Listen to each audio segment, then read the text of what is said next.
Some of those shows are old, Bray. No new ones tonight. They're all repeats. We're live. All right. We are bringing back to order the April 14th, 2021 Board of Ed meeting. Please silence your electronic devices, and we will stand for the Pledge of Allegiance.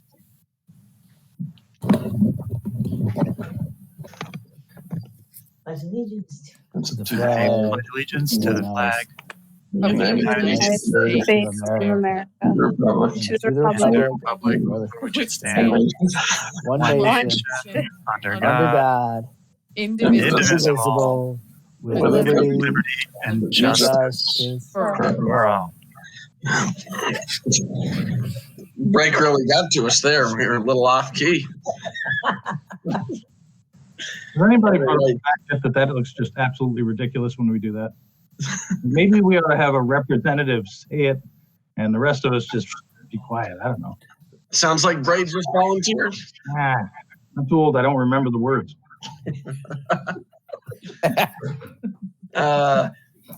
Additions and deletions to the agenda since Friday mailing. Yeah, we'll be deleting 7.7. Okay. Can I have a motion for the deletion? Mr. Engel, a second. Mrs. Burns, all in favor? Aye. I need a motion for the acceptance of the minutes of the March 17th, 2021 BOE meeting. Aye. Mrs. Burns, a second. Mr. McFerrin, all in favor? Aye. Okay, we have special presentations. We have a specific one. Are we going to start with construction presentation or the budget? Construction?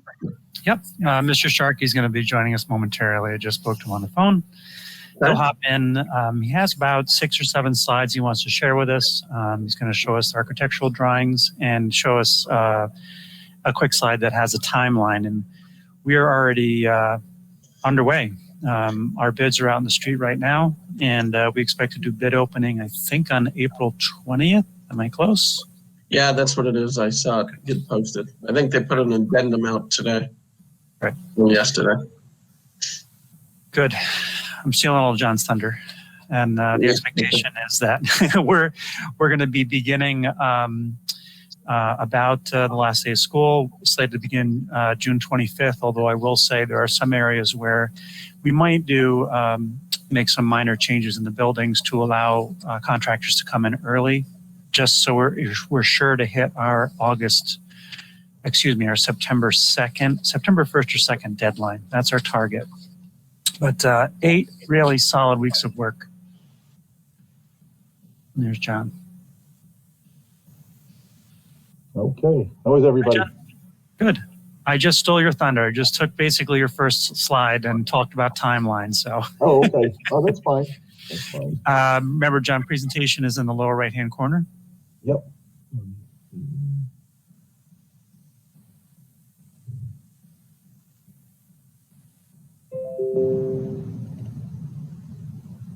All right. Let's see.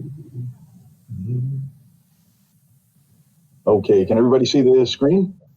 Yes. All right. Excellent. I had my second COVID shot yesterday, so I'm running on fumes. If I make any mistakes, please let me know. Well, thanks for the opportunity to present. I'll just go through a couple of quick slides to let you know where we're at with both the 2020 Building Condition Survey and the Phase 3 project.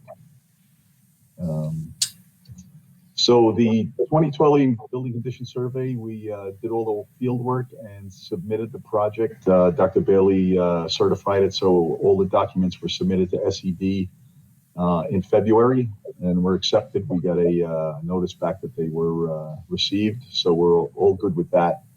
And right now, the Phase 3 work took us a little bit of time to get through, so we're in the process of going through the district's 5-year plan, and we'll be coming back to you shortly with some recommendations for, prioritizing, just the beginning preliminary reports for prioritizing items, that should be done over, next year, next 2 or 3 years.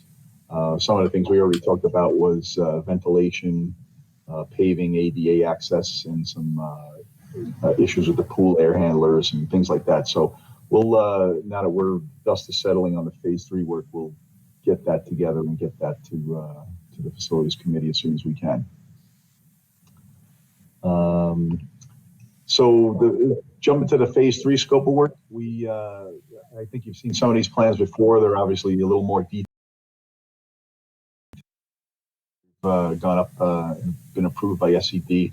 But I just want to show you where we're kind of at. The high school family and consumer science room, we took the existing room, which is basically the outline here with the 2 U-shaped countertops, and we also took over the faculty room next to that. So we have quite a large room here now for that function. I think it works out well. We originally, if you recall, talked about taking over some of the psych office here and some storage, but there's some significant electrical panels in that room that would have cost a lot of money to do that. So we decided to leave that alone. So we've taken over these 2 spaces because of the size of the space. We also had to add a door out into the courtyard area as a second means of egress. And we also added the door here to go into the cafe area off the library so that these 2 programs can function. The kids could potentially do some cooking or serving some food and serving it in the cafe area as part of the program. So that was something that was requested. We reviewed this with the teachers there. They were very happy with the layout and the storage and the flexibility of the space. So that's the plan we went up there with. Middle school, same thing. The family and consumer science room was basically a gut renovation. We've also got kind of a similar layout we worked out with the teacher where they have 4 stations now that they can use. They also have a teaching wall and then storage along the sides, which they lacked quite a bit of storage before. So this was a good layout for that. We're also doing some minimal work in the special ed next door. As we were doing the work, we found out there was a small hot water heater kind of hidden in the corner here, which is very inaccessible. So we got a unit on this side that makes it more accessible. It doesn't interfere with the countertops on this side of the room. And then there was just a small wardrobe cabinet there that we added some additional storage on the other end of the room and a wardrobe cabinet here. So they won't be losing the wardrobe cabinet, and we'll be adding some additional storage that they requested. Also at the middle school, the art classroom, because of budgeting, it was determined that we couldn't do the whole room. So we sat down with the teacher, went through, there's a couple of cabinets here that were in bad shape along this wall, so we're going to replace those. And the 2 work tables with the storage below were also in pretty bad shape. And then these cabinets here are in better shape, and we may be able to do some minor repairs to those as the contractor's there. We have some allowance money in their contract to do that. So that's the scope at the middle school. And then this is just a slide showing some of the cabinetry. It's typical residential layout cabinetry for each station. Sinks, dishwasher, and then we do have to provide an ADA station, handicap accessible station in each classroom. So we did that in the corners. And then right now there's no ventilation in those rooms. So we are going to have hoods over the stove that's going to go up to the ceilings and then ductwork outside. So that's greatly going to improve the ventilation in those spaces. And then the last item is the elementary schools. Both schools are getting renovations to their main office areas. We basically double the size of the existing vestibule as you come in. So there's quite a bit of space here for people. You could put benches in here if you wanted to, or areas for people to come in. There'll be a pass-through window here and another vision window here. So as you come in, you'll be buzzed in, and then you're in this locked vestibule. Then you would come into the main office here, just smaller. The main offices they have now are quite large. I think it was just a layout, that they had the extra space. So this room is plenty of room for the main office. We were able to move the principal's office adjacent to that and give them a larger space. The workroom now is closed from the corridor, which was a code issue before. Now it's going to be closed off. Gives us a big conference room, pretty much the same size as the one they have now. And then a renovation of the health office where now there's going to be an isolation room in the health office. Still gives them room for 2 cots and then a handicapped bathroom in that space, which they don't have right now. Handicapped there'll be a handicap space plus a shower, handicap shower in that space. So that's the renovations at both elementary schools. The last slide is basically the schedule. We did get SED approval on April 5th. It was it was quite a struggle to get through the process, even though the project was previously submitted. They kind of dragged us through a knothole a little bit, wanting to review everything again, but we did get through it. And kudos to Joanne and Dr. Bailey. They turned around a lot of documents to me in a hurry, so we were able to get that going. So right now the schedule is to open bids on April 20th. I've been the last 2 days sending out advertisements to bids. I think we sent out advertisements to about 56 contractors in the area. There is a lot of work out there, so we're hoping we get good bids. It looks like there's about 15 contractors picked up plans so far that we know of from the plan room, from the printer. But there's also plan rooms out there that they can do stuff online. So we really you never know until bid time how many people actually pick up. We know there's at least 15 have picked up so far. So if all goes well with the bid opening, the intent would be to try to award the following night. I believe you have a Board of Ed meeting that night. So if everything looks good, I would do a letter of recommendation to the board. If there are issues, I don't know that it's a big issue to wait another few days, but the sooner we could award contracts, the better. We have a construction start of June 25th for the work, the last day of school, and then a substantial completion date of September 1st.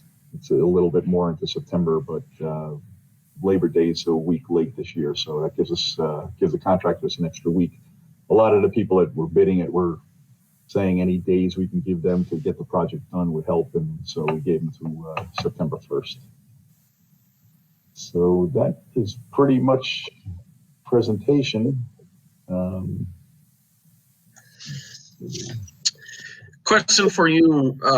When we had our building committee meeting, we discussed a couple of different options for the consumer science rooms. Yes. And there was like 2 or 3 different options. And I think maybe one of them may have been replacing a lot of cabinets or giving them extra room. I guess there were a couple different things we had in discussion. Which one did we end up going with? Like, I think plan A, B, and C. Yeah, we went with the grand plan. It was the plan where we gave them all new cabinetry and took over the additional space next door, the faculty room. So when we showed the concept, I believe it was concept 5. When we showed all the concepts to the teachers there, they immediately went to concept 5, and they're very happy that we were able to do that. Okay. That's good to know. Yep. Any other questions or? I think, John, what do you think the important thing as far as trying to get this awarded sooner than later is? There's probably a decent amount of lead time with getting the cabinets and some of the equipment that's in this project. Yep. Yeah, that's why we're really pushing SED to get us the approval. It's going to be, there's going to be a lot of work done in the last 3 weeks of August. I think, they can get in there and do some work, but the cabinetry is going to take a while to get. I talked to a few GCs and they said, yeah, it's going to be tight, but, we can do it. There's a lot of work to do before the cabinetry gets there, and typically the cabinets are pretty much the last thing to go in anyway. So, it'll be cabinetry, doors, and hardware will be the long ticket items. And just as an aside, there was a rooftop unit that was stored over at the transportation facility from your previous project that our engineers, it was kind of languishing over there. So our engineers took a look at it and they were able to use it on this project. So we're using that at the high school family and consumer science roof. So that saved the district quite a bit of money.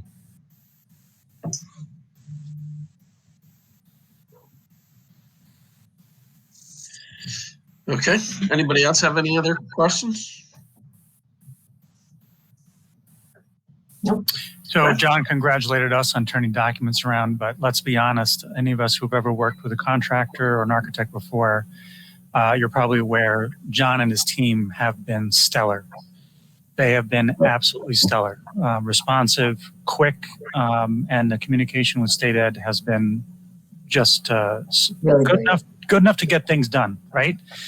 Yeah. You know, and we haven't always had good experiences, John, and we're very appreciative of that. So please keep up the good work. I appreciate that. You know, it turned out that your project manager, SED, lives the next town from me, so that helped. I'm not sure it helped her. Yeah. Would this be a good time to ask about the Peter B. roof? Do you guys have anything to do with what's going on down there? Yes, well, we saw the video. I guess you probably saw the video of the roof as well. It's the roof with these high winds. We're seeing that in a lot of school districts. Two of our other clients are having the same issue. So we've taken a look at the roof. I believe your project manager sent through a list of things they want from the district. So we're basically going through that now, but we're ready to help the district, you know, with drawings and specs. If that needs to go up there, we could start it right away. Okay. But I just we're- thought we've got that expenditure from the capital or from the general fund, and I did, right? You looking at me like I'm crazy. Did I read that wrong? $250,000 coming out of the general fund to pay for the roof of Peter B. No more than 250,000. Yes, we will take it out of the A fund. Right. So, but is that something that's going to be reimbursed by insurance because it's a wind damage thing, or? We can put it through to insurance, or we can put it through state aid. In fact, that tonight we're going to keep declared an emergency project, makes it that it'll be an aidable project. So we'll get about 70% of that money next year. And we have to bring our spending down. So I wasn't going to put it through insurance. Good though. I mean, why wouldn't we? It wasn't anything we did. And even if we put the remainder of the not the 70%, but if we put the 30% through the insurance, you would think they would pay up for some of that. There's the reason we pay all the insurance. And I'm sure that they would, Bray. What I'll do is I'll reach out to our insurance person. I want to spend some money this year, so that's why I wasn't concerned about. I don't think it's going to cost 100 or 250 either. But I will talk to the insurance person. John and I he also brought that up. I'd rather spend the money. I don't want it to go and result in an increase in our liability insurance in a future year. You know, if they take their losses, something happened today that I might put through insurance as well. So that would be 2 hits. We had a little mishap with one of our lifts in the garage. So that's going to be a rather expensive fix. We might put that through insurance as well. But I will reach out to Mr. Von Schenk, who is our broker, and I'll follow up next week. Yeah, I mean, I hate to think that we're paying. I know we pay a ton in insurance. I hate to think we're paying for it and not taking advantage of it when something happens like this. So I'd like to spend the money too, but I'd rather spend their money than our money, and we can find other ways to spend our money. So. Okay, I'll follow up next Wednesday. Yeah.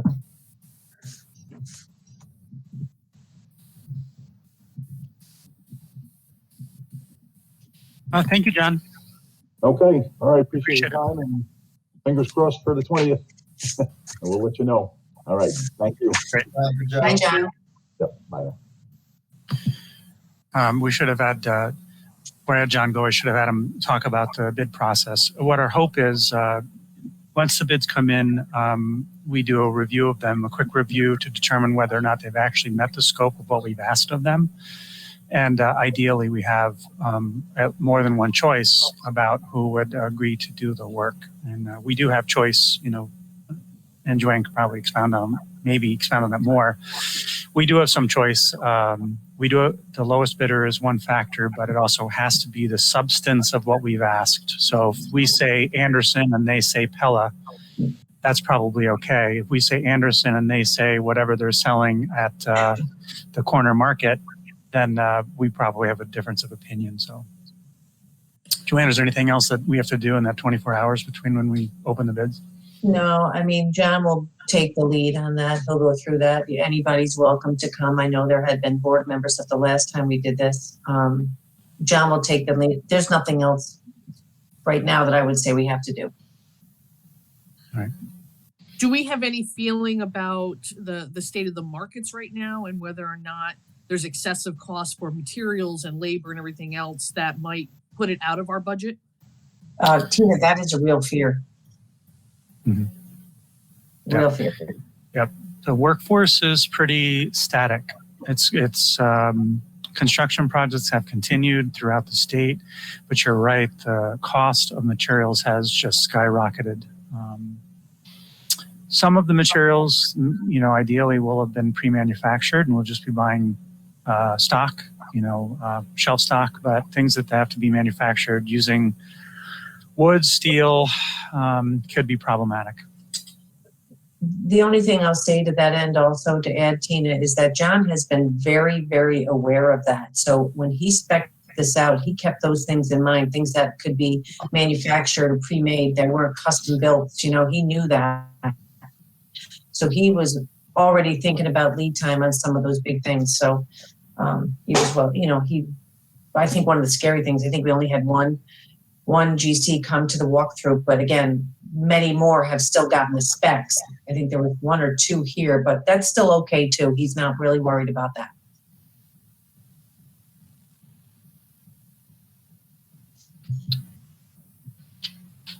Okay, Joanne's going to walk us through a few slides, just a summary of the work we've done so far, encompassing all of the programmatic and departmental presentations that you've heard over the past couple months. Can everybody see my slide? Yes. I can never come home. I was hoping I had better luck today. All right, we're going to go over a recap of where we are with revenue and expenditures this evening. And again, we can move to adopt a budget next week. We can take care of any questions, answer any questions, as well as offer feedback and more information next week. But this is everything that we've talked about to date in a recap form. Ray, it should really get you to your TV by 9:30. It's only like 47 slides, so I'm going to take my time and talk slow. It's okay. If I don't, somebody yell at me. All right. I'm just going to give you a three-part budget at a glance right now on what we know today. Just the administrative, you all know that when we get to the budget hearing phase, we are required to break out our budget and the administrative program and capital. I wanted you to see the differences right now that there are in those three programs. The administrative is up a little bit. Program is down, and that's due mostly in part to two things. One of them is a big reduction in the number of private and public out-of-district placements, as well as a large number of teacher retirees. And again, the capital program is up $429,000. That is because, as you will see, I have increased our band payment. We got extra money. I'll explain that, and we can discuss that further. But I put it somewhere. That's where I put it. Again, when you make an extra principal payment like you do in any loan, it reduces the amount of interest that you pay over the life of your loan. And we will borrow less money on phase 2 and phase 3 by doing that.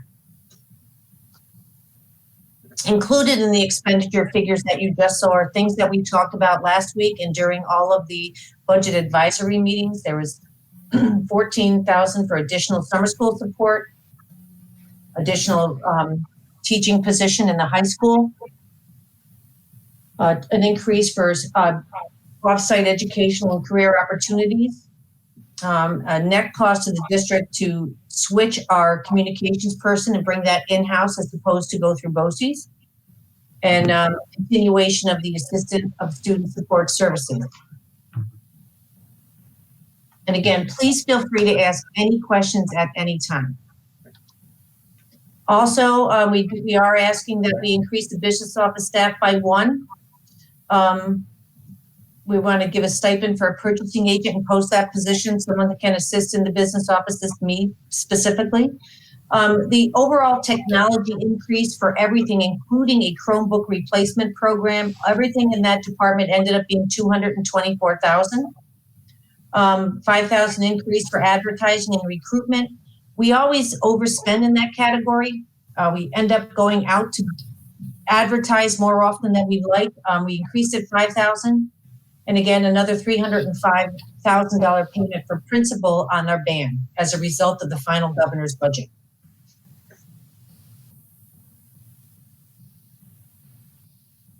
This gives you an idea of where our expenditures are right now and what has been adopted this year and what we're proposing for next year.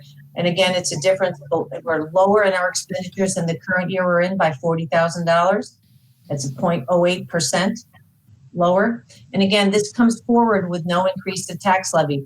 And I know that Bray had some questions last time we met. We're going to address that when we talk about revenue. And this is some important changes in the revenue. Since the governor's budget was adopted, we have a $399,000 increase to foundation aid. All of the expenditure-driven aids are going to stay the way they were. There's been a slight increase both these. Now, when I say the reason there would be an increase in these figures from the last time we presented is because we're always, the SED is always looking at our district's data. We submit data all the time. It's a snapshot at that time on where we would be as far as aid goes. So they calculate us out at overseas aid at $1,092,000. Private excess cost aid, that has to do with our out-of-district placements. That came in a little bit higher. Instructional materials aid is a little lower, and that's, again, it could be because of the number of students and enrollment of different things can drop that, but it's only $3,000. Building aid is just slightly higher, and that's going to be because of the building condition survey that is going to come through on this year's numbers, okay? So what that means now, if you look, last year we used $1.4 million in fund balance. This year we're down to $955,000 with $400,000 in reserves. Again, we have a reduction in local revenues of about $77,000, and that is because of tuitions from out of. We were having students educated in Ravena, and the other school was paying us, but that student has since went back to their own district. It can also happen when we're getting tuition from a foster child that is adopted, and then they don't any longer have to pay us tuition. And what's really informational, and Bray, you brought this up the last time because you had heard that the governor was going to make everybody whole, or between the governor and the federal government, and that's exactly what happened. So now when you saw me talk about at the beginning of the budget development process, that $1.6 million in the CARES 2 funding, the governor was going to take that money and then reduce our state aid by that amount of money. Well, that's gone now. We've now got an increase in foundation aid, and that $1.6 million is still good for the Ravena-Coeymans-Selkirk School District, but it's going to be done as a grant, very similar to the way we do our pre-K money. We have a pre-K grant where we get that money in. I don't count it as part of the general fund revenue because we account for it in the special aid fund. It's a similar, this $1.696 million is going to be done the same way. Business officials, state aid planning, superintendents across the state fought for this to be recorded in the special aid fund, and we're very glad it's going to be. So again, I want to be clear. It is in addition to the figure you're looking at for the budget. There's also a $2.8 million CARES 3 portion that'll be treated the same way. I know that's a lot of money, and we are going to have to sit down and go through it's going to be treated like Title I money, where we have to apply for it. You write a program. How are you going to spend it? It can be used for things as a result of the pandemic to close the educational gap. I'll give you some examples. It could be after school. It could be additional staff if you want. Got to keep in mind, though, the hesitation there is, and I spoke about it earlier, you don't want expenditures in the general fund that are going to carry on forever. If we need to hire a staff person to close the gap when it comes to student deficit due to the pandemic, we would know that that would be a controlled short-term thing, 1 to 3 years, and then it would go away. It wouldn't stay on it wouldn't be recorded in the general fund. It could also, we could use it for facilities and HVAC improvements due to making sure the air that we push into the buildings, our rooftop units are all approaching their useful life. We could replace those and do so with this money. There's a large area of ways to spend this money. We're going to have to sit down with the leaders, with the Board of Education. How are we going to spend this money? Again, we have until September 23 to have a plan for this money, and it's there. Another thing that was really interesting with the governor's proposal, and it's on information in a future slide, but I'll talk about it right now. It's making the foundation aid whole. A lot of districts got a big, huge bump in their foundation aid. which got everybody to, I think it's 60%, and now we're going to get more money in the next 2 years. And I have to be very hesitant. I don't want to bank on that. I know it might be there, but we've all been through budget seasons where the governor says or the state says one thing and then it doesn't come to fruition, and we've all known it can be taken away. But we'll talk about it. And now I want to go back to the tax cap calculation and address some of the concern that Bray had at the last board meeting. And when you look at the tax cap calculation, I'm going to talk about two separate calculations. This is the first one that was prior to the principal band increase and what we already talked about, which got our district to a 1.72% increase for the tax cap. And Bray's concern was, well, we'll never be able to make that up. And I don't disagree with that, Bray. We're in a little bit of a different position right now. We have fund balance. A lot of local school districts don't. And I wanted to point out that in 1920, our tax cap limit was 5.59, and we went out at a 2.75% increase. And that's the column all the way to the right on my screen, which got us to where we are right now. Last year, we left it the same at 26, or we're proposing to leave it the same right now at 26 million. Now, I'm going to go to the next slide. And here's where we are right now with the band principal increase and carryover, because by making an extra band payment will result in carryover. And I know this is a lot, but I'll explain it and I'll answer any questions you have. It's one of the first times I've ever had us carryover in the tax cap calculation. So when we went in, if I went in and made an extra band payment, that means that our tax cap limit would be 2.89%. And I'm still going to recommend that we do not increase our tax levy. You have to make a lot of assumptions. When I go out for 3 years on our tax cap calculation, everything that you see in yellow is an assumption. I can't guarantee any of it. I don't know what the growth factor is going to be. I don't know what the allowable levy growth factor is going to be. I have to make some assumptions. We took averages, just so you know. We are really kind of spot on our pilots because we know what they are. We have a payment plan for those. We know what we're going to get. They may change because we may get additional ones. It does not include the one we talked about that might come to fruition because we don't know that yet. But when you look at the blue figure, the $90,530, that's money that we will not be utilizing in our tax cap. If we leave our tax levy the same at 26,094, if you go to the middle of the screen in the beige column, you see 26,184,820. When that number is higher than what we're levying, that creates our carryover, and that allows us to use that in the next year's levy. So let's pause for a second here. We talk as a group about this very complex. Joanne, can you go back to the prior slide for a second? Sure. Thanks.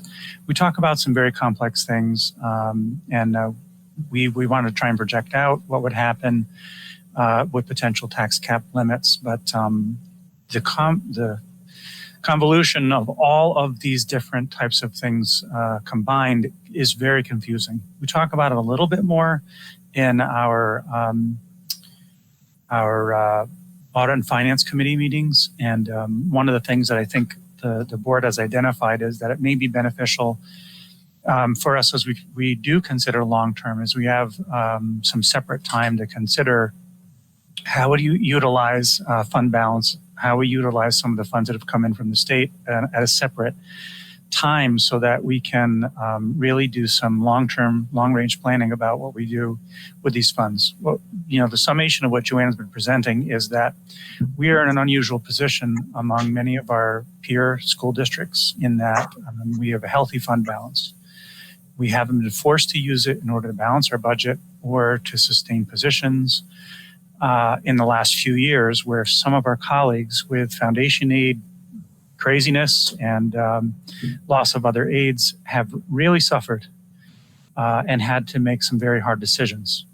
We're in a different position. So we're able to build and plan using what is essentially our savings in a way that will level out the impact on our taxpayers of what happens with increasing mandates, escalated salaries through collective bargaining.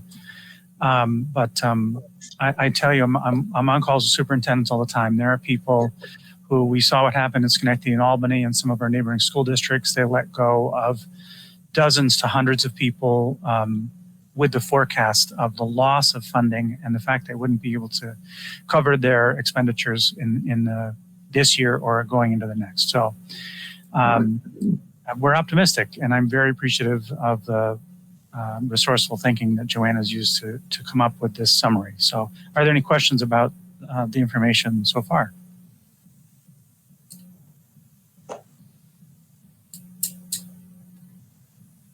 Thank you. And now we're going to go, it is a perfect time to not raise taxes. We do have a carryover into next year. We have an increase in fund balance due to 2 years where our expenditures came in much lower than they were, or that we expected due to the pandemic. We had no control over it. So we built our budgets thinking we would spend what we usually spend. And now we usually have 6%, or so, 4% in that extra or excess and and unspending. But again, it's been 2 years of it. There'll be no significant impact on the current fund balance by not raising taxes this year. We are still able to reduce expenditures in the 21-22 year. The additional foundation aid over the next 2 years. Now, mind you, I don't want to bank on it, but it could be there. We have rescue money that we just talked about that's going to be available from now through 2023. And again, the foundation aid full funding, which if it does come through, will get us $176,000 in new foundation aid in both next year and the year after. I would hesitate. I would never start building on that money because there's no guarantee. But right now, we're supposed to get it. So that would get our foundation aid to $12,349,691. So that is quite a jump. I'm going to talk a little bit about the projections in fund balance. We'll adopt, as we always do annually. We approve our fund balance projection. We'll do that in a formal meeting, and I'll give it to you again. But right now, here's where we are. We are still over our 4%. When you look on the far right column where it says 6/30/21, all the way 3 numbers from the bottom is $3.1 million. That's an unassigned fund balance. That's actually much higher. It's closer to 5. We have to make our amendments to anything that we're going to do with our reserves right now. I'll update that again at the next meeting. But again, we're going to be well over our anticipated limit. And through conversations with other business officials, we are not alone. We fight very hard to get the state to raise the limit on what's allowable to carry over from that 4%. Most districts are now in double digits. That's where we're going to be. Some districts are in excess of 20% because they had no control over the last 2 years. So it's going to be a challenge for many districts. You're going to have this fund balance, and how are you going to use it? And Bray, I was very pleasantly surprised in a business officials meeting earlier in the week where at least there was at least 8 of us that are going out with a 0% tax levy. And some of the increases were very minimal. And the fund balance, like I just got, it's a work in progress. We are still working on expenditure and revenue projections. We want people to spend this year. I never say that at the end of the year. I really would like people to spend more money.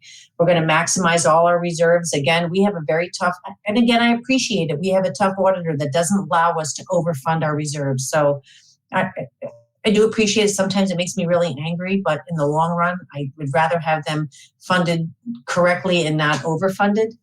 Again, our current projections that you saw on the previous screen, that TRS subfund, that we already increased that through a board action. I believe it was the last board meeting or 2 board meetings ago. We have a limit on that. And we're going to start to use those ERS and TRS reserves to help us offset our revenues. We have them, we'll fund them when we need to fund them, and we'll use them annually. They'll become a reoccurring revenue. And again, the Peter B. roof, we talked about that. That'll have a positive impact. We'll spend money that we want to spend. Does anybody have any questions? Would anybody like anything in a different format going into next week? All right, so I don't know if this is a question, but I'm still not convinced about the going out at 0%. I obviously nobody wants to raise taxes. I don't want to raise taxes. That means I have to pay more money too. But I'm just still worried that one, we're not going to have the opportunity in the future. And we keep talking about all these reserve funds and everything else, but the one thing we have not talked about is the educational program.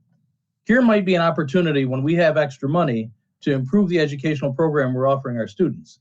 The one thing that I've been harping on for almost 10 years now is we don't have any kind of a trades program, any kind of tech program for kids. And this might be the opportunity where we could start looking at building something like that in, an electrical class, a construction-based class, a plumbing class, welding, whatever. But that's not something we can do in a normal year. Here we have an abnormal year where there's some extra money. Maybe that's something we should consider.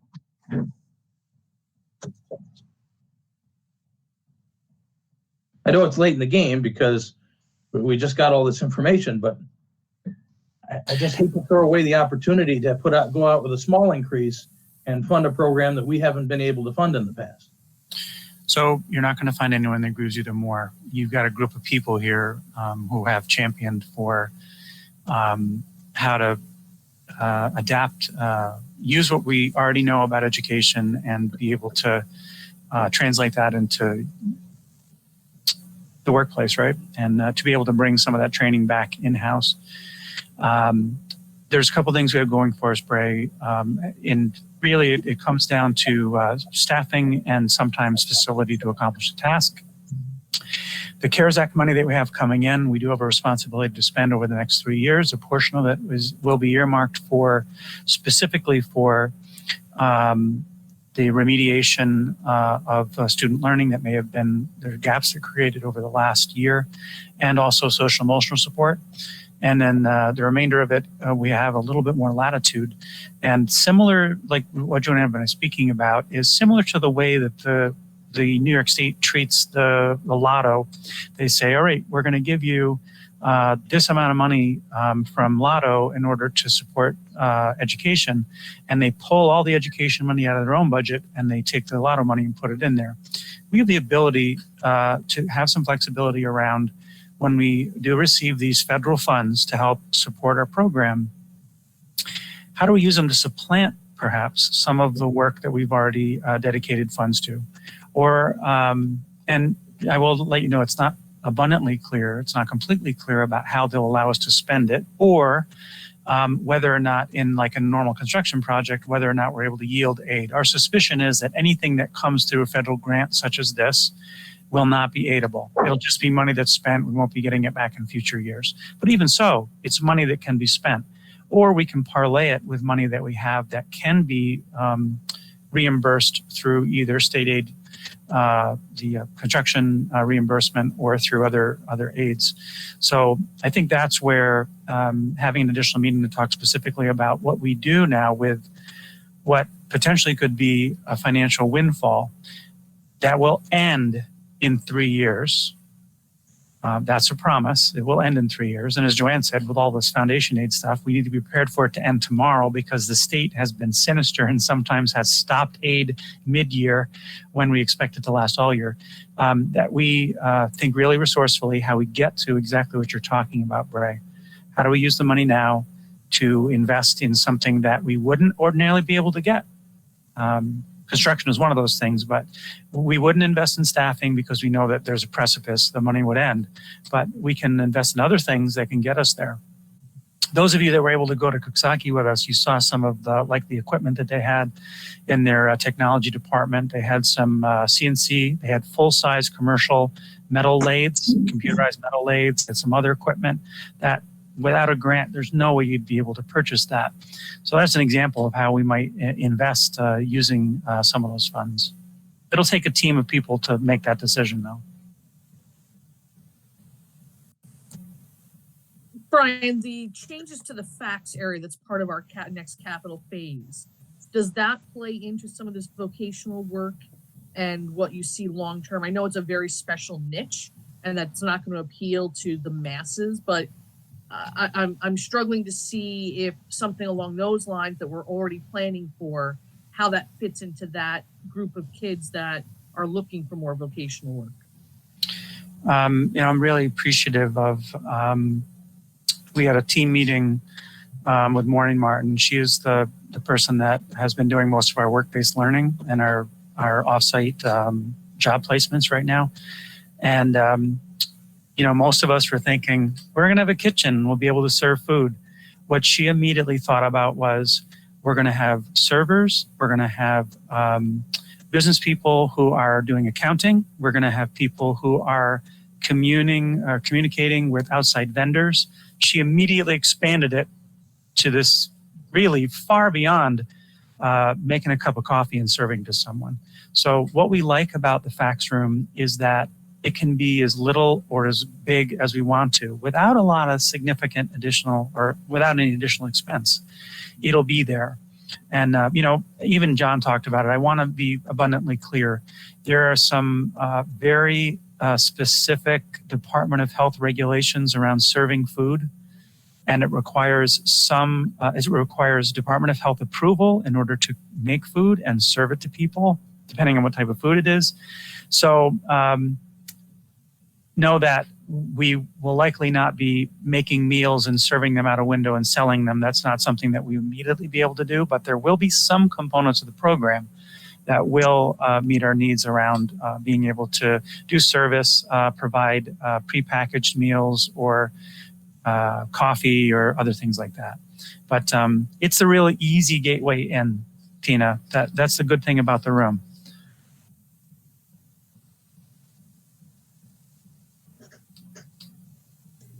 Can I just add something as well? We have been trying to Sorry, think your audio critically. cut out quite a few times. Oh, can you hear me? You guys hear me okay? So the other thing was we were looking at our art program as well, which we've talked about through the budget process. And Miss Wallace, who is just a dynamic high school teacher, has really been encouraging graphic arts and design. So that we've seen as kind of with the approval of this additional art teacher, as a way for us to start bringing in some more CTE around graphic design, looking at potentially increasing courses around that. We had talked about marketing within our schools, and oftentimes we're looking to go someplace else for a t-shirt or for a poster or whatever that may look like. Many schools have opted into utilizing a graphic design course or a marketing course to do some of that work with students to give them the experience, and then also utilize it as a resource for the community as well. I know she's worked in her previous district as creating business plans with local businesses, helping them with marketing campaigns. And so those are things we're looking forward to do with the addition of that art teacher for next year. So it is on our mind. We're trying to hit that low fruit, but let's buy a garage. I'm okay with that too. Joanne just looked at me. Or let's expand our bus garage. Yeah, expand our bus garage. Right, build a big garage, keep the buses in, save our investment, and then make it a spot where we can hold an automotive class. Correct. Maybe teach mechanics or diesel mechanics, or I feel like it gets brought up every year, but then it disappears and we never talk about it. We never go any further with it. And I know you don't want to spend, I know you don't want to pay staffing out of something that you know is going to end, but if you keep going at that rate, we'll never add any more staff. I kind of think that at some point we have to take the leap of faith and then figure out when the 3 years comes up, what are we going to do to manage to keep this?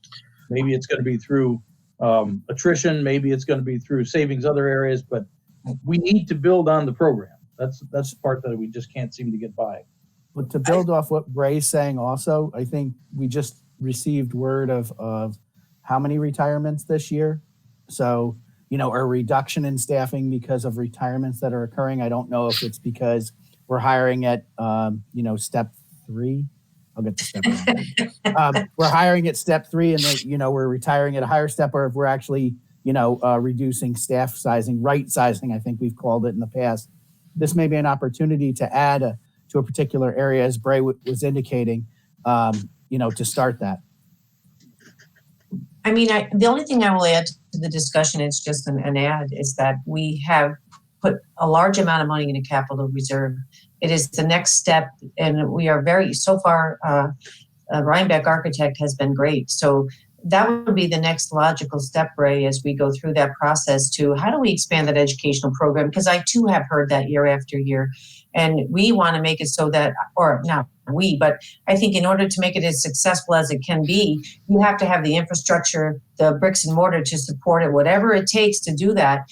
And we're well on our way to being able to do a project that can really redo, make that our focus as we go into another capital project where there's no cost to the taxpayer because we've done our good work. We put more money in the capital reserve. We're asking our voters to revamp that and extend it out for another 10 years to give us enough time to plan for that the correct way and do exactly that, because I do think it's, getting kids ready for careers, whether they're going into a career or trade or whatever they're doing, we have to help them. So it does have value, but I think we have to have the infrastructure to support it the right way as well. Yeah, and I think what Ray was saying, and so Bill, we've been privy to these 5-year plans for quite a while now, and every year we've built on that's the direction we want to have. We want to have significant investment in that because we have so many students that go outside of RCS to gain that experience. And it's more than exposure through partnerships and community relationships. That's wonderful, but that's usually very limited and very superficial. We're talking about students that want to be immersed in it. And I don't know if we're actually any closer to that. So I agree with Bray. If there's the potential for significant investment so that we can actually move the needle closer to realizing 1 or 2 of these programs, that's something we have to really explore in depth.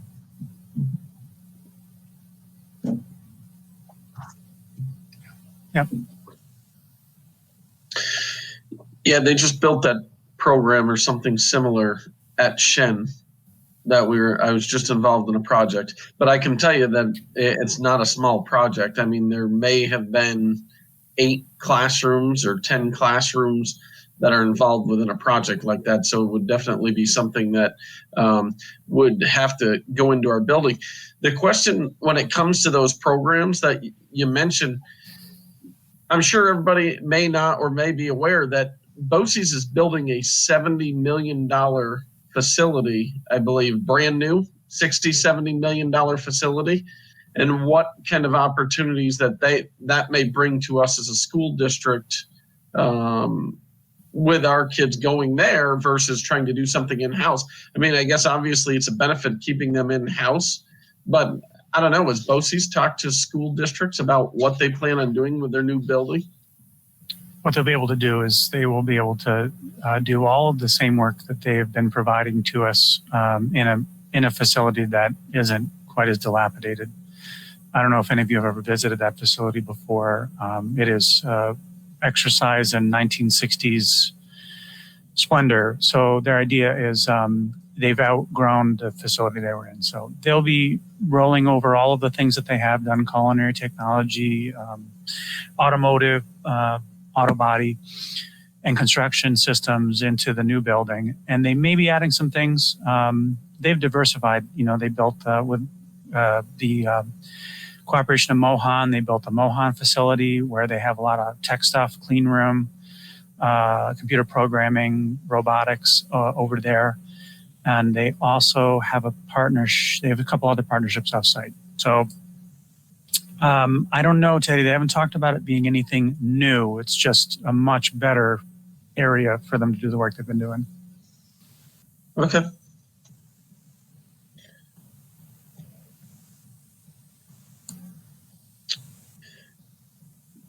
Anybody else have any other questions concerning the budget or any other thoughts of what we want to see or what we want to do?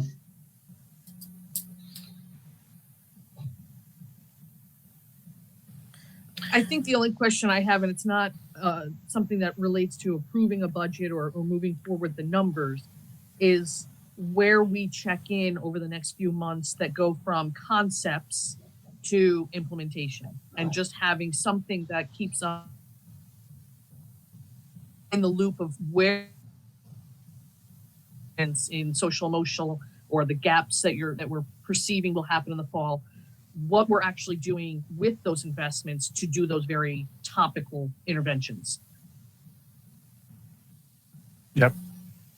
Good businesses measure their outcomes of their investment. Yes.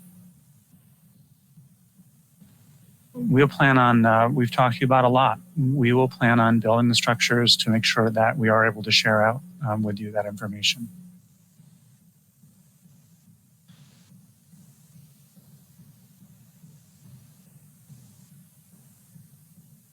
Okay. We want to move on? Everybody's good? We'll move on. We have no hearings and petitions for this meeting, for this session. And I need a motion for one or all of the business considerations. I'll make a motion for all. Okay. Do I have a second? Mr. McFerrin. There are 4 of them. I just want to recognize the donations that we have from 6-5 through 6-8. We have some donations from the Stewards Holiday Match Grants, multiple ones. So I really appreciate Stewards and their grants. We also have something for school garden donation for A.W. Becker for the Slow Food in New York State to provide supplies for community garden.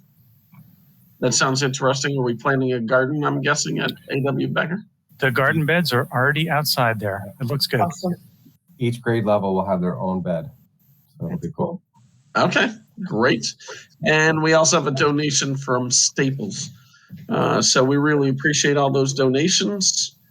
And discussion. We need any other discussion on the Peter B. roof that we're discussing while we're passing the motion, or we want to talk about that? No.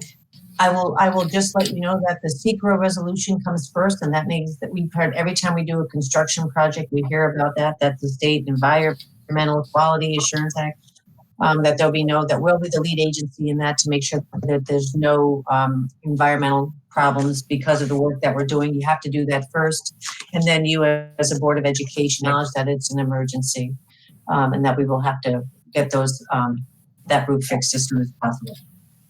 Just formalities. That makes it qualifiable for building aid in the following year. When we have an emergency project, if it's deemed an emergency by the State of New York Facilities Planning, we get that work done and we get the aid in the following year after we've expended the money. That's why we have to declare an emergency. Okay, great. Does anybody else have any other things to discuss? All in favor? Aye. Aye. Motion's passed. Any motion for one or all of the personnel considerations? Make a motion for all 7-1 through 7-10 minus 7-7 that we took out. Okay. Do I have a second? Mr. McFerrin, any discussion? All in favor? Aye. All right. Motion's passed.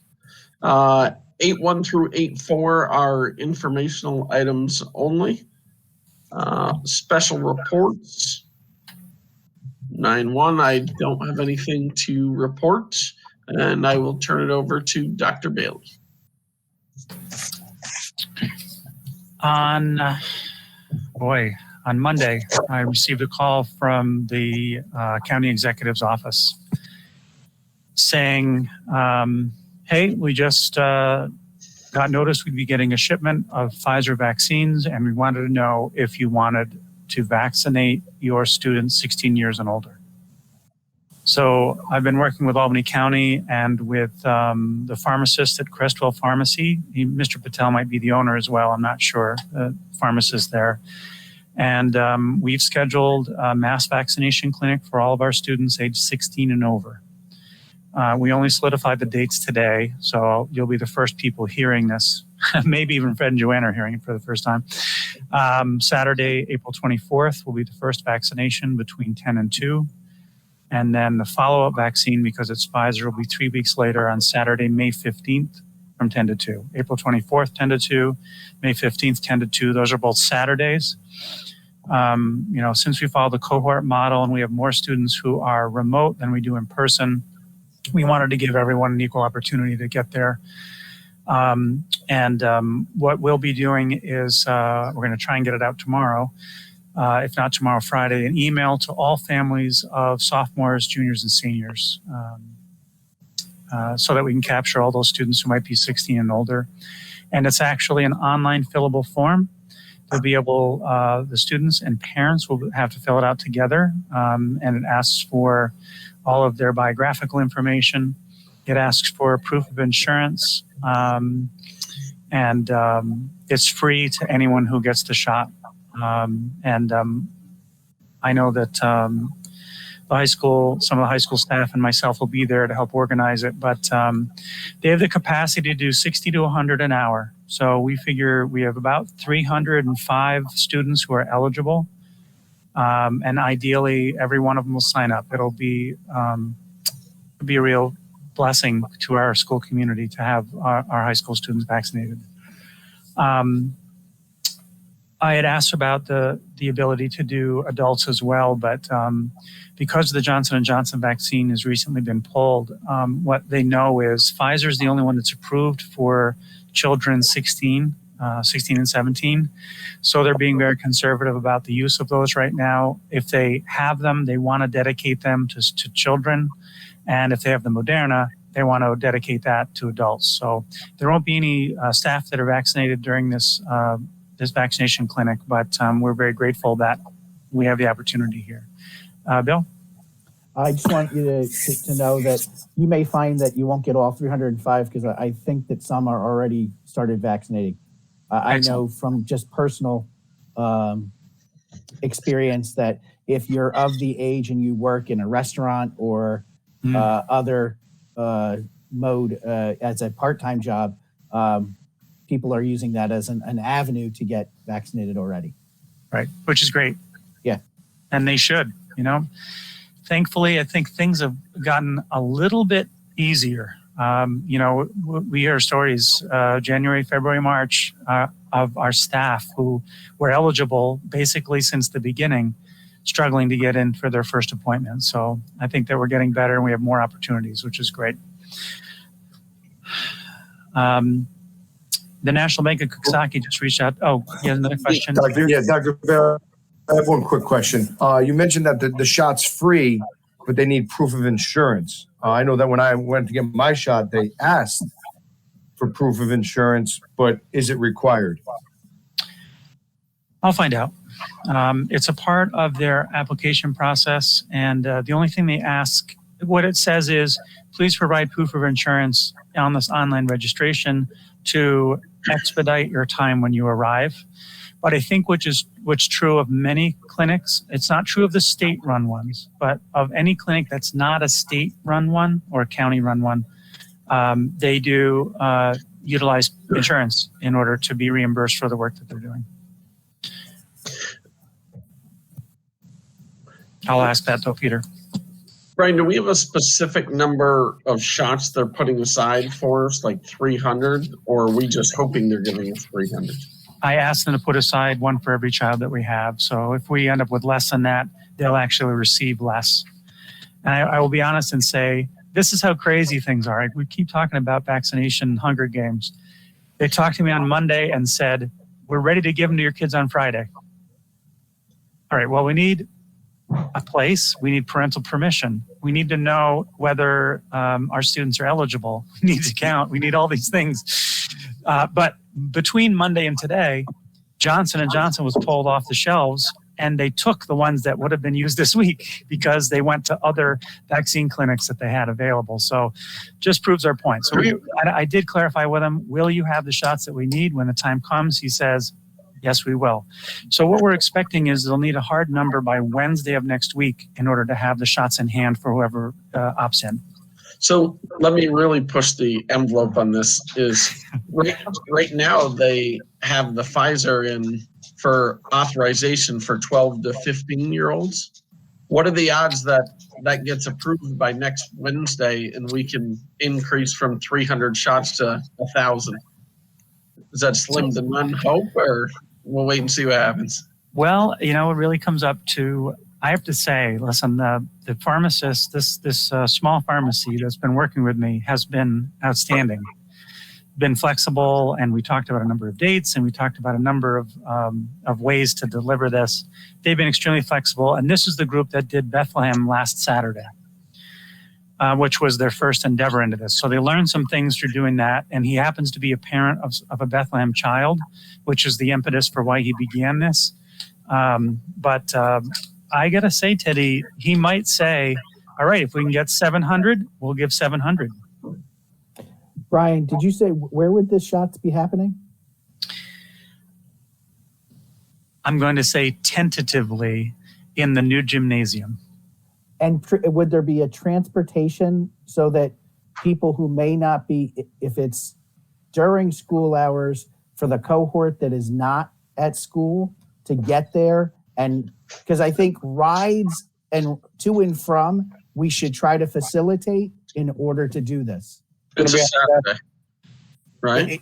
So if it's a Saturday, would we consider doing our bus some sort of pickup run? Well, the problem is the parents have to be there with the student. They have to be there to got you. They have to be there, yeah. Well, Bray is right. Outside of school hours, the parent has to be there. Inside of school hours, we are legally, in a way, considered to be the guardian during that span of time, because when we were talking about the possibility of school day, we would have monitored student health up until dismissal, and then after dismissal, the parent had to come and wait for the child. They wouldn't be allowed in, but they'd have to be waiting for the child. The fact that we're able to do it at all is tantamount to a miracle. So I'm going to embrace all the miracles I can get. But to Bill's point, is that something we could entertain on a Saturday, especially for some of our more disadvantaged areas of the school district? Those might be the families and students that we most want to be able to offer assistance to get this done. I know we've done transportation before for literacy nights, so we have the past practice of doing that for families. I don't know, Tina, I'll find out. Yeah, we can look into that. I think the only fear, it's not a fear. I think we can look into it with our insurance and everybody else. The only thing would be if there's any difference with guardians being on the buses. But we'll get that information and follow up. That's a good idea, and I think we need to do it. And we have done it before. We used to do I remember when we had a couple of literacy nights in the past at the elementary schools, we put buses at, Oak Brook and out in the Hollow and in some of the other tougher areas. Okay. And we brought the families in, parent and child, in for the literacy night and back out again. Right. 3 questions. Does everyone need insurance? Does the parent have to be present? And can we transport students and or parents as a part of that? I'll find out. So it'll likely be Friday it goes out. It'll take a little time. We'll need some legal advice around it too. But we're going in the right direction. Great. Thank you. Any other questions about that? The National Bank of Coxsackie let me know yesterday that they just put in a digital sign and that they were interested in displaying some of our celebrations. So keep an eye on that. I think that's the one that's down near in the plaza, where Shop and Save is. I sent an email out to all staff and to the board just before we left for break. And the email was specifically focused on an issue that had happened around something that happened on social media, that students had actually created social media that targeted some of our staff, and specifically they used derogatory images and words centered on lesbian, gay, bisexual, transgendered, queer or questioning people, LGBTQ. And in the email, I stated a number of things about what we were going to do to address those individual behaviors, but also more importantly, what we were going to do as a community to make sure that we are more informed and more responsive to when these types of things happen. So I wanted to let you know that since that email, we've done a number of things. We've reached out to our Restorative Justice organization that we've been working with to ask if there was a way to utilize a restorative practice for awareness and diversity training. We reached out to NICET NICET is the statewide version of a teacher union, because they actually have some experts that present on equity, diversity, and inclusion around LGBTQ. And during the vacation, we were able to solidify some plans that I wanted to outline that came from that email. Bill. You're muted. Bill, thank On you. mute. I was on mute. Yep.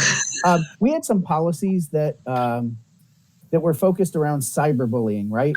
And does this fall into that kind of scenario? And were we, were cyberbullying things broken policy for this? We did utilize the code of conduct when dealing with the individual student discipline. Absolutely. Okay. Yeah.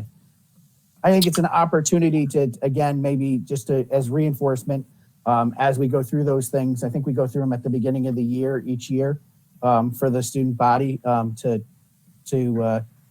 focus a little bit on this kind of scenario too. I think, Bill, we've undertrained our kids on it. And I always say, the way technology evolves, they're always ahead of us. So, as is true of anything, they figure out how to do it, and then they figure out shenanigans of how to do it. Right.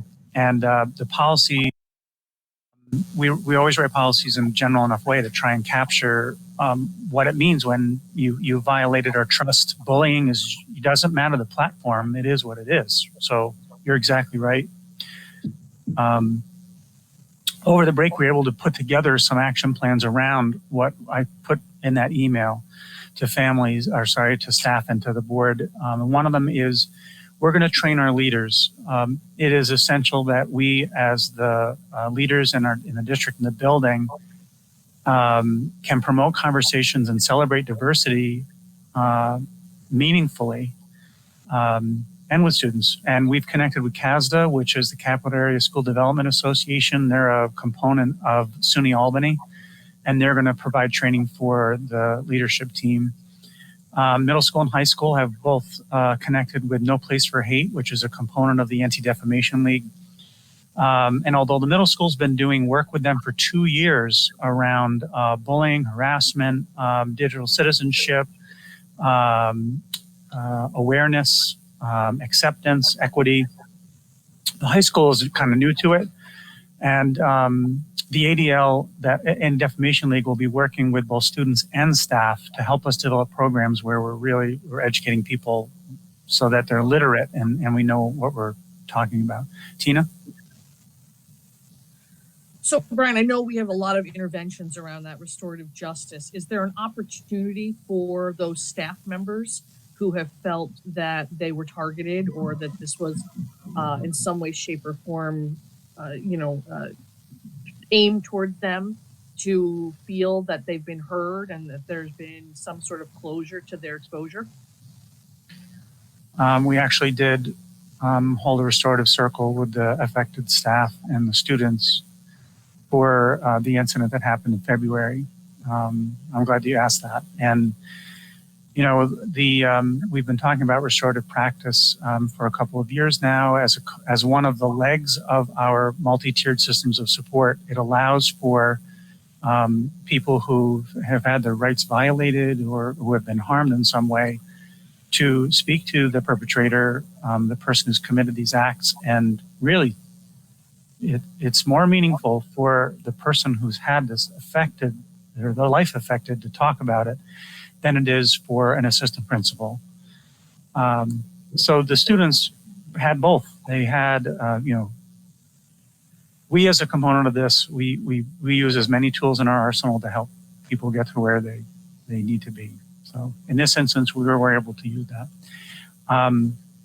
Was this also afforded at the leadership, that if those teachers or faculty members who had this occur to them able to voice their concerns to leadership and be heard?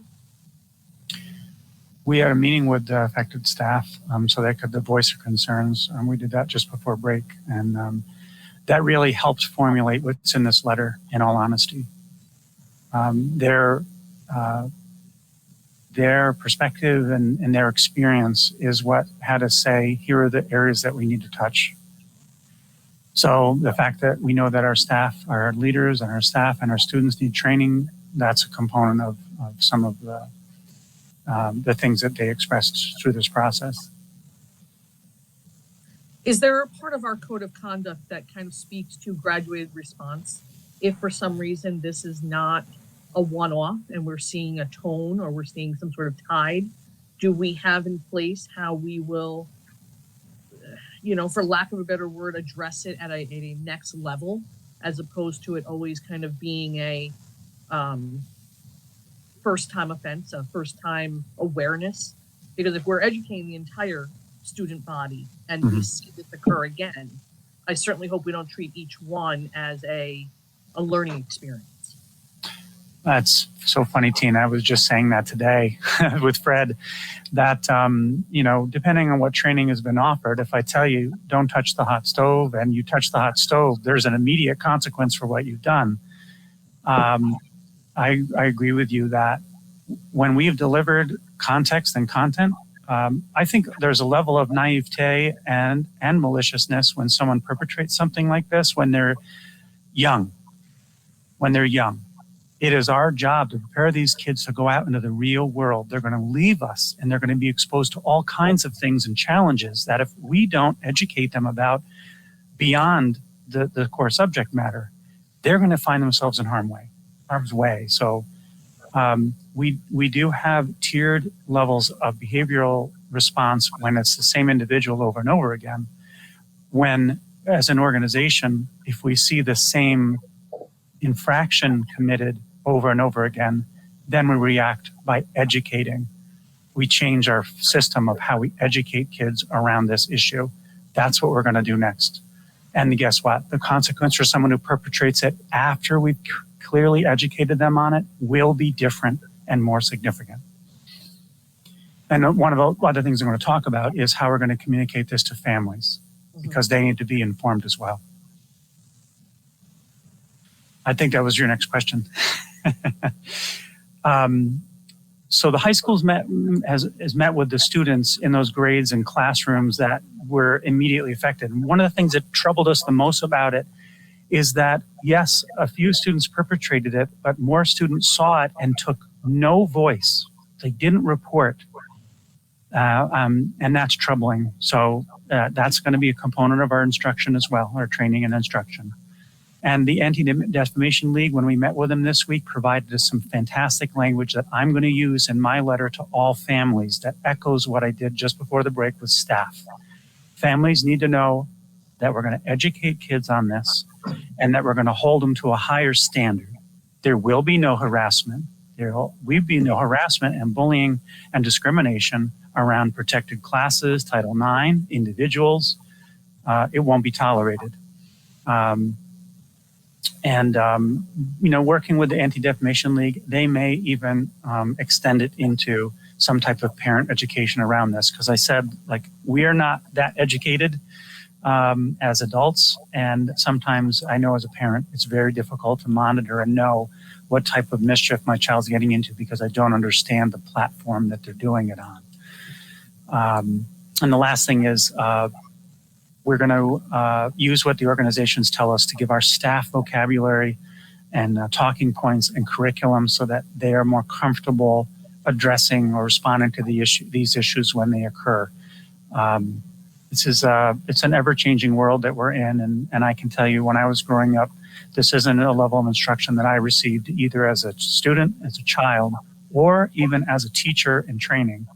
So that's going to be inclusive of a lot of us.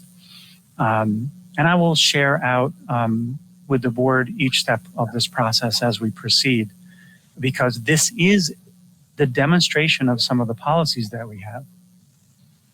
This is the exemplification of it. This is how we need to execute it. So ideally, we'll have a more informed community over the next year by the time that we are done. Any other questions about that?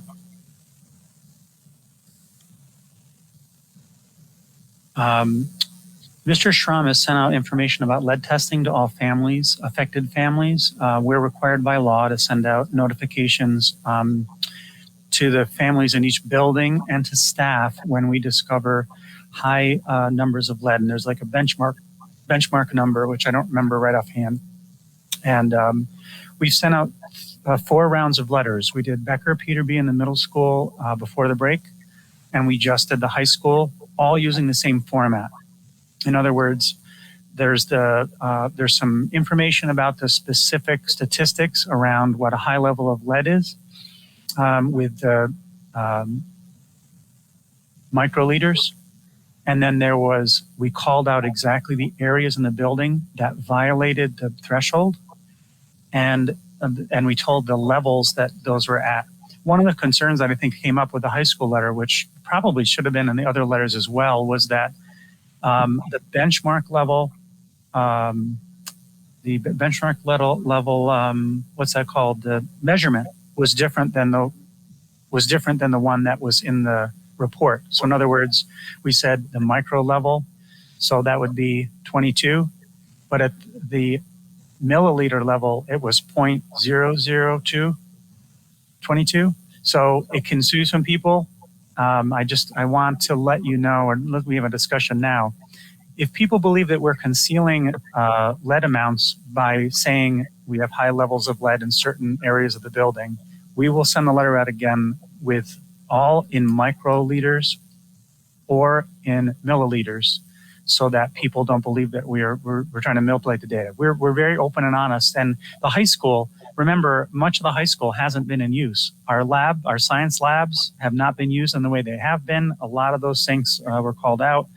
Our fax room, we've not used any of those sinks. It's not been used as a fax room. Every single one of those sinks had high levels. And we had some rooms in our kitchen, or sinks in our kitchen as well, that hit the high levels. So, Bill. I think that instead of a letter, if you just throw something out on your Facebook account, maybe the app itself as an announcement, that may push it out to the right areas. All right, can do. Bill sent me today all the graphics. And really, to be honest, what happened is we work with our safety organization, Needham Risk Management. They provide the form letter in which we provide all the information. The lab gave us the statistical data, which was in a different measurement, milliliters versus microliters, or vice versa.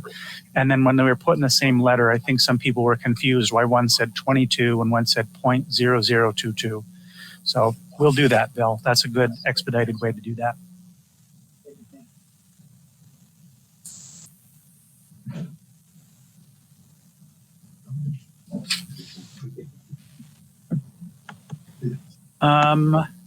Who wants to see a graduation?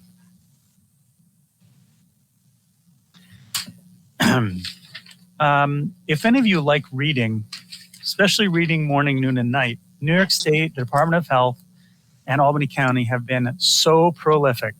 We got new guidance on travel just before the break, and they've since updated it again. If you're vaccinated, you still need to be tested before you return to the United States, but you no longer need to quarantine. They've updated distancing guidelines, they updated cleaning protocols, and they updated end-of-year events. I will tell you that the end-of-year events isn't any great shakes. They really just took the wedding stuff and they did some slight modifications and put it out as end-of-year proms and stuff like that. But I want you to know that we believe that we will be able to hold our graduation in person, and we will be able to have our students have as many folks as they would like. Yay. We are doing so by renting the biggest facility we could get our hands on so that we meet the ridiculous regulations that they just put out.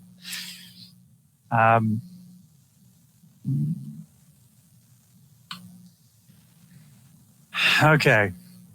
Oh, by the way, I just got a notice just before our meeting that they'll be allowing 20% at horse racing tracks and auto racing tracks. But if you're having any type of other event, it's only 10%. I just want you to know that. So here's where we are at the bottom of this particular document. We are aiming for large scale. We know that we'll have over 150 people because we have 130 to 140 graduates. So we need to get a very large facility in order to use 10% and get the number of people in there we usually do.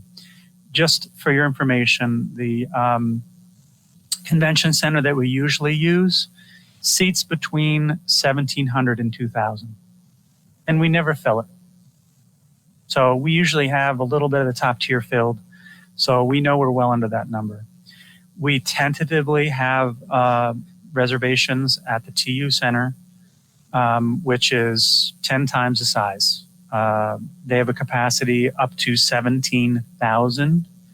So we believe we'll be able to deliver on what people would expect for a graduation. Something that is pretty traumatic that you have to know as well, when you go to a facility that size, every single person who comes in there needs to demonstrate either a negative test or that they've been vaccinated. So we're going to have some things to figure out before then, but those are the requirements for anything over 100 people. It is important to note that we're not just thinking about high school graduation, we're thinking about moving up day and the moving up days at the middle school and elementary schools. And we will be significantly limiting capacity for those events when we have them. We do hope that this will continue to loosen before then, but our plan is to, over the next week, kind of roll out some plans to families so that they know something to look forward to.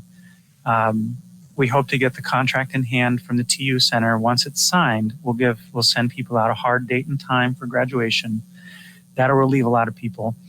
And we'll start to give some context to what happens for outdoor events. For instance, we can use our football stadium. We can do 33% capacity in our football stadium outside. That may help us with some of the other transitional events that we want to hold for kiddos. I'm not going to talk about proms because it's ridiculous. It's the exact same thing that you saw if you saw anything about wedding receptions. It's about tables dancing together and not dancing with anyone else, and no one can stand, and you can't have your mask off, and you can't eat or drink unless you're seated. And it's not going to be the prom that we recognize. I just want you to know that. It's the same thing they put out for wedding receptions. So we have some venues potentially picked out for that as well, and we'll see how we apply what we know. But it's crazy. I mean, I see the stuff they've been doing for national sporting events. It's just crazy. I won't go beyond that, but we hope to fulfill some people's dreams, and that's the most important thing. So, yeah, my only question is, and I know you just kind of mentioned this, but are we still aiming for that Friday night? Please tell me we are. We'll be able to share that out, Bray, once we have the contract. That's a big deal. I mean, changing that at last, this seems like a long time in advance, but changing it at this point even will really throw the screws to some people, me being one of them. Mm-hmm. Yep, I understand. Yeah. We were sensitive about a few things, Bray. We knew that we wanted to, having a graduation during the week prevents people, grandparents and aunts and uncles from out of town being able to participate in it. We were aiming for the weekend, Friday, Saturday, or Sunday in order to do this. But I don't want to share at the time until we actually have it in hand. You know, I don't want anybody to be texting their grandmother saying, you know, fly out here then until we actually have it. But we hope to have it by the close of the week. That would be good as soon as you know it, because if it conflicts with the other graduation, I've got to make some serious arrangements. So. Yeah. When is the other graduation, Bray? Well, right now it's planned for that Saturday morning. Okay. So, just let me know. Thank you. Bray, you will tentatively be okay. Brian, two questions about this. One, did we ever resolve what was going to happen with yearbooks for the seniors in the high school group? Yep. I can't remember the second one. So let's just hold with one. High school's all set. High school and the elementary schools have people who are on the job. They're actively doing it. We're still seeking someone to do the middle school one. And we've had good discussions about how we include 5th and 8th grade in this process, because we know that they feel middled in all of this. So we want to ensure that, especially for our 5th graders who had fifth and eighth who have had a pretty tumultuous time, that they are represented, that they almost get a little bit more focus, so they get what they deserve after these moves. We're still working on the middle school, Tina.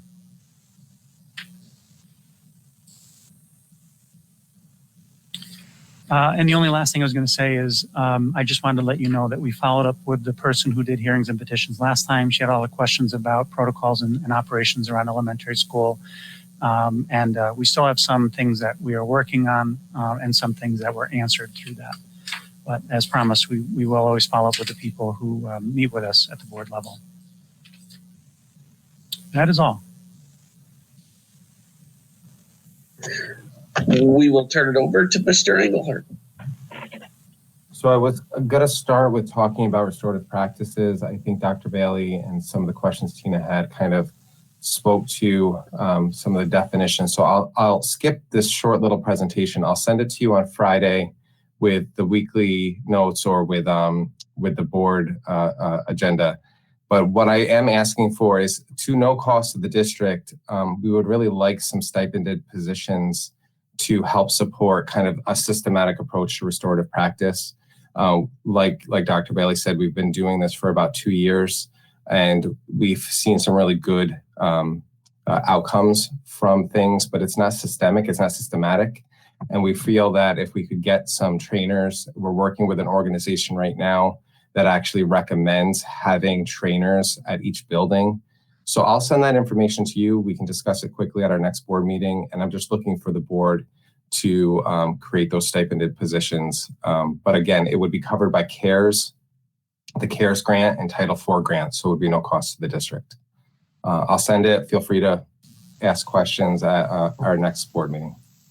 And the other thing that we know is it may be subject to collective bargaining, depending on who we're asking to do this work. Just going to put up the website. It's kind of what I do now, but it's there's a lot of great things on there, so please check it out. A lot of stories around CTE, which we talked about today. Stories around some sports, some of our athletes who are just doing sensational things. One of the things I just wanted to mention was that our swim team broke 2 school records recently. Megan Buzas, Ginny Frazi, Clarissa Ball, and Jamie Fink broke the 200 free relay. Megan Buzas broke the 100 backstroke with a state qualifying cut time. So I wanted to send congratulations to them. I also wanted to echo what Mr. Revley mentioned with his thank yous to our community partners, Stewart, Staples, and the school garden. As you know, over spring break, over all of our breaks, we have community partners that help with supporting families who suffer from food scarcity. So Brown Baggett helped support 140 bags of lunches to our students, and Kindness for Kids supported 18 families, so approximately 40 students. So we just wanted to thank them for sustaining some of the lunch meals throughout our vacation.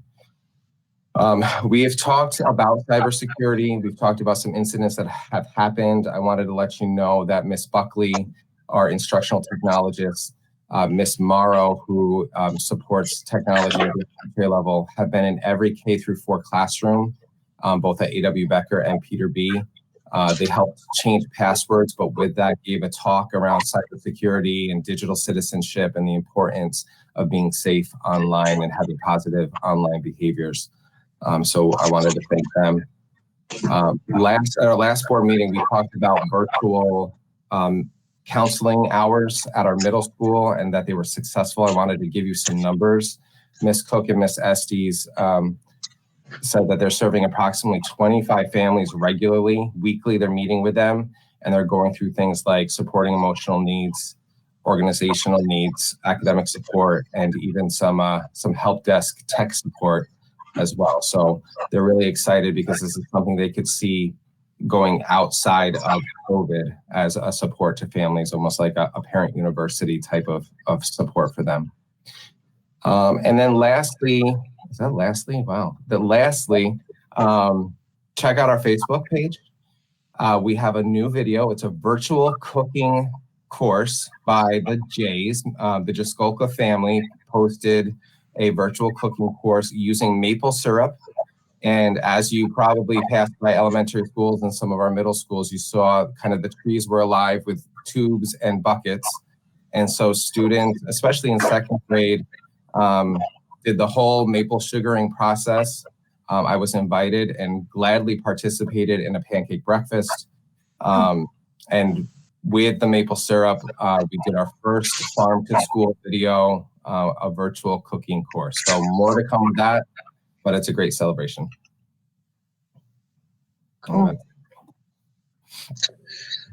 Okay, thank you. We will turn it over to Mrs. Moran. It's my turn again, and it was not my fault that Ray did not get out for a show, so I'm going to be really quick. I just want you to know that. Next week, we'll bring you the budget figure. We'll bring to you the property tax cap report card. You'll put that on part of your packet this week. Just the only thing I really want, I don't really have an update on anything imperative. We just have been working with open enrollment, tax season, trying to learn payroll. Give you an idea, we get 15, Tracy will love this, today SUSTAR got 15 fraudulent unemployment claims. They come in every single day. It's crazy. I have to give a shout out to SUSTAR, everybody in the business office. They have all been really working well. As much as it's crazy to be down a staff person, it really allows us to cross-train and really learn other aspects of other people's jobs. So that's great. And the other thing I'm going to be asking you at the next meeting, part of the 21-22 budget is to increase our custodial staff. And that's because of the space that we have with the new project, or, the additional square footage. We'd like to post those positions sooner than later. 2 months of salary for those positions, which would be about $6,000. I'll give you that and see it coming, and then maybe we could get those positions posted sooner. And if we can find people to get hire and start, we'll be well ahead of ourselves going into the summer when, like right now, we have the 2 additional wintertime grounds custodial people. They're back in the fields now. So we really need those extra bodies for cleaning. If we could start that sooner than later, I will bring that as part of the agenda. I'll send it with the cost broken out so you understand. It would be an expense. Even that's if we hired people in a really short order. We'd have 2 months of their salary, which would be at about $5,800. So I would like to move on that sooner. That way we can post. Again, we can hit it hard to try to get those positions filled as we go into the summer. Other than that, if anybody has any questions on the budget that we presented this evening, or that once you get your board packet on Friday, please don't hesitate to reach out. I'd be more than willing to answer any questions prepare them for next Wednesday. So thank you very much. Okay, great. Thank you. We have no new business, or anybody have any new business they would like to discuss? Old business. Joanne, we working on something of an update for the solar panel usage? I know we discussed that before. Bill Schramm, Sue Harrison, they're putting all the data together. I just know they are getting ready to present, so I'll push them to get that done by the end of May. Okay, they are working on the data. We'll give you a complete update on the solar panels. Okay. I think we went over some of these other items. BOE committee reports, we have none to report. No policy adoption review. Teddy, I think we do have CNI, correct? Fred, do you want to do a little synopsis of our meeting last week? Okay. Sure, and Sue's going to kill me because I never sent her the minutes. Yeah, So it's not on here. You want to wait until we have minutes to include? Sure, if you don't mind. All right, so we'll do it next. We'll put it on next week. Sorry, Sue. Okay.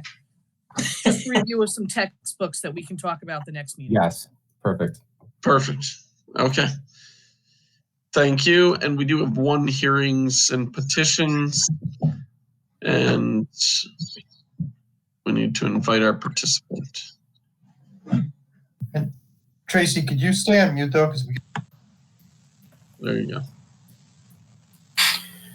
Mr. Miller wanted to address the board about LGBTQ concerns. And I'm going to put up the hearings and petitions notice for you, Teddy, so that you can read it as a component of our discussion.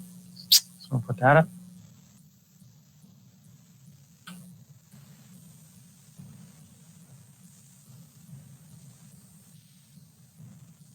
And I'm sure Mr. Miller's been watching, so he knows we're about to call him, which is good.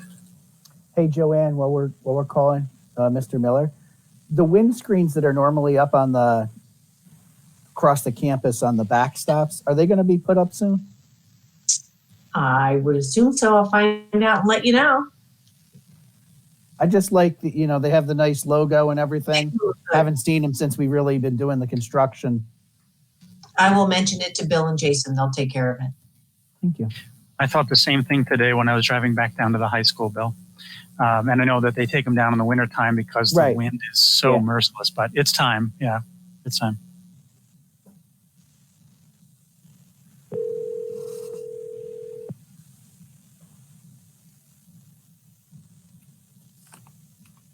So I'll find out and let you know. I just like, they have the nice logo and everything. Mr. Miller? Yes, sir. He's muted. He's about to mute his call here. I thought the same thing today when I was driving back down to the high school, Bill. And I know that they take them down in the wintertime because the wind is so merciless. We're getting a lot of playback from your computer. I guess he's delayed a little bit. We're almost caught up to him now. Mr. Miller, you're there? I'm here. Oh, okay, great.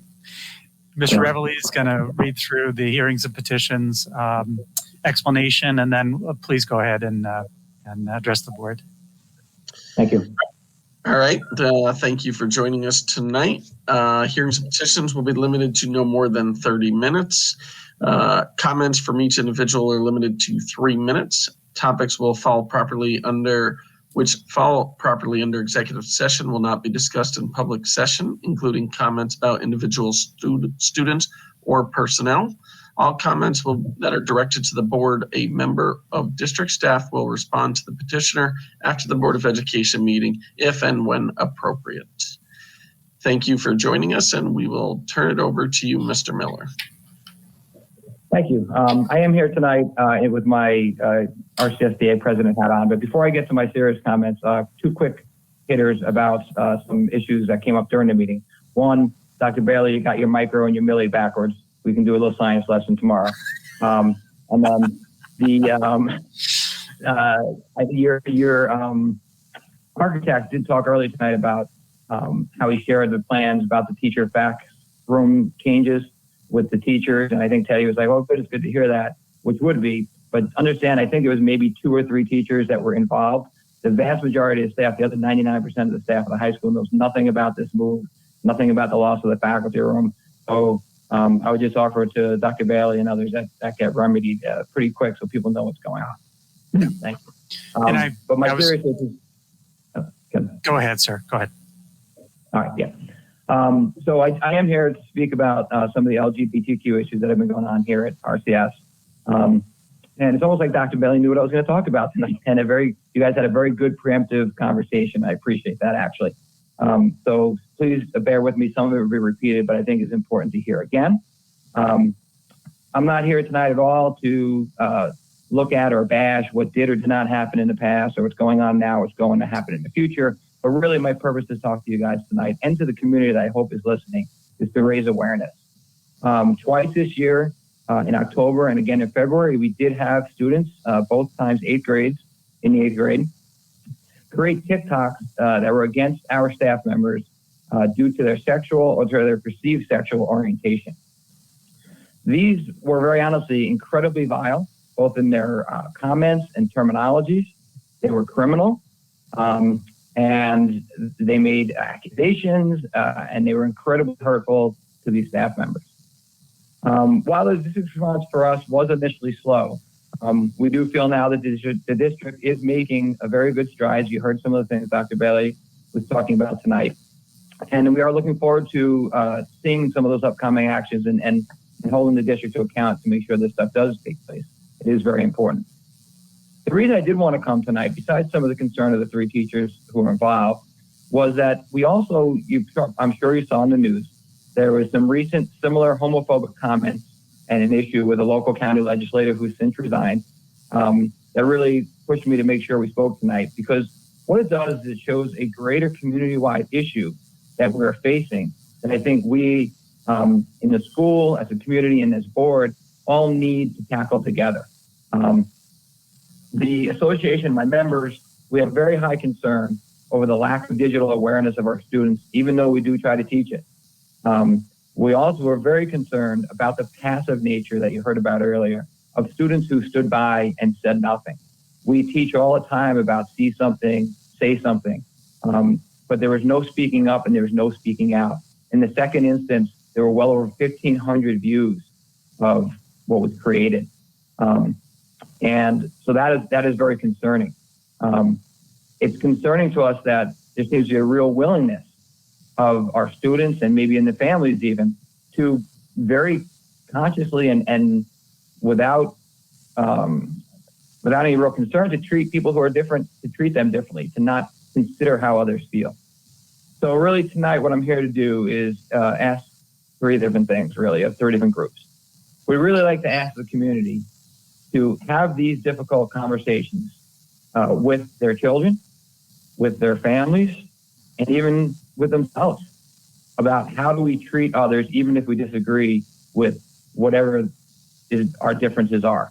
You know, how we behave with each other is really vitally important. And it's a very important job of schools to do that. But we need the community to be on board with us. So I ask the community tonight to really look internally and how do you treat others? How do you want to be treated? And work on those tough issues at home. I'd like to continue to ask the district to further look at how we handle our response to issues against different classes of people, whether it be racism or anti-LGBTQ or whatever the case may be. We should have a standardized response.